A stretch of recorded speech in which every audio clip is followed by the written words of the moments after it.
एक बार की बात है, एक छोटे से गांव में टिम्मी नाम का एक छोटा लड़का रहता था। टिम्मी 5 साल का था, पर उसकी कल्पना शक्ति बहुत बड़ी थी। उसे बाहर खेलना, प्रकृति की खोज करना और रोमांच पर जाना पसंद था। एक दिन सुबह सुबह टिम्मी ने अपने घर के पास जादुई जंगल का पता लगाने का फैसला किया। उसने अपनी पसंदीदा लाल टोपी लगाई, अपने जूते के फीते कसकर बांधे और अपने छोटे बैग में कुछ स्नैक्स पैक किए। आज मैं जंगल में छिपा हुआ खजाना ढूंढ लूंगा, उन्होंने उत्साह से चिल्लाया। जैसे ही उसने जादुई जंगल में कदम रखा, उसे अपने गालों पर हल्की हवा का झोंका महसूस हुआ।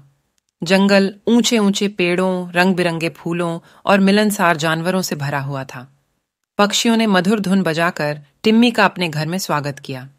जंगल में थोड़ी दूर जाने पर टिम्मी की मुलाकात सैमी नाम की एक शरारती गिलहरी से हुई। सैमी की पूंछ रोएंदार थी और वह अन्य जानवरों के साथ शरारत करने के लिए जाना जाता था। लेकिन जब उसने टिम्मी को देखा तो उसे एक बेहतर विचार सूझा। अरे टिम्मी, यदि आप छिपे हुए खजाने को ढूंढना चाहते हैं तो आपको गाने वाले तितलियों का पीछा करना होगा। सैमी ने पास में उड़ते हुए तितलियों के एक सुंदर समूह की ओर इशारा करते हुए कहा। खुश होकर टिम्मी ने घुमावदार रास्ते से गाते हुए तितलियों का पीछा किया। तितलियां उसे एक चमचमाती धारा की ओर ले गईं, जहां उसकी मुलाकात टॉमी नाम के एक बुद्धिमान बूढ़े कछुए से हुई। टॉमी 100 साल से अधिक का था और उसने जादुई जंगल में कई रोमांच देखे थे। हेलो छोटे बच्चे, टॉमी ने दयालु मुस्कान के साथ कहा। छिपे हुए खजाने को खोजने के लिए आपको प्राचीन पेड़ों की फुसफुसाहट सुननी होगी। उसने ऊंचे ऊंचे पेड़ों के एक समूह की ओर इशारा किया, जो एक दूसरे से गुप्त रहस्य के बारे में धीमे आवाज में बात करते हुए प्रतीत हो रहे थे। टिम्मी दबे पांव पेड़ों के करीब गया और ध्यान से सुनने लगा। वे धीरे से फुसफुसाए, नदी की धारा के अनुसार चलो और तुम जो खोजोगे वह पाओगे। प्राचीन पेड़ों की सलाह का पालन करते हुए टिम्मी नदी के किनारे चला गया। अचानक उसे पास की एक गुफा से हंसने की हल्की सी आवाज सुनाई दी। उत्सुकतावश उसने गुफा में जाने का निर्णय लिया। गुफा के अंदर टिम्मी को बोनो का एक मिलनसार परिवार चाय पार्टी करते हुए मिला। बोनो ने उसका गर्मजोशी से स्वागत किया और उसे मीठी जादुई चाय का एक छोटा कप पेश किया।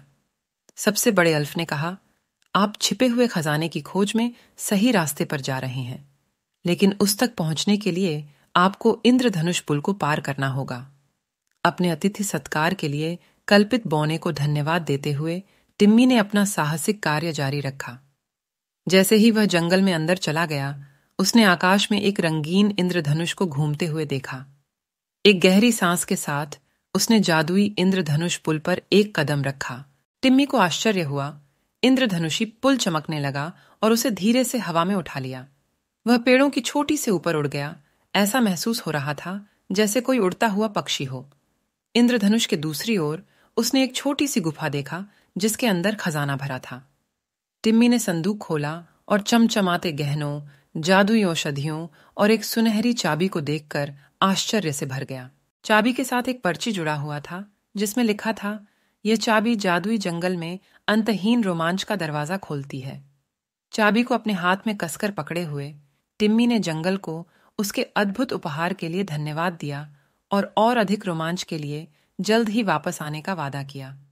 गांव में खजाना सुरक्षित रूप से वापस आने पर टिम्मी के दोस्त उसकी अद्भुत कहानी सुनने के लिए इकट्ठा हो गए। उस दिन से टिम्मी और उसके दोस्तों ने जादुई जंगल का पता लगाना जारी रखा, जहां उन्हें हर बार नए दोस्तों और रोमांचक कारनामों का सामना करना पड़ता था। और इसलिए टिम्मी के बहादुर दिल और उसकी कल्पनाशील भावना की बदौलत जादुई जंगल गांव के बच्चों के लिए खुशी, हंसी और कभी न खत्म होने वाली कहानियों का स्थान बन गया।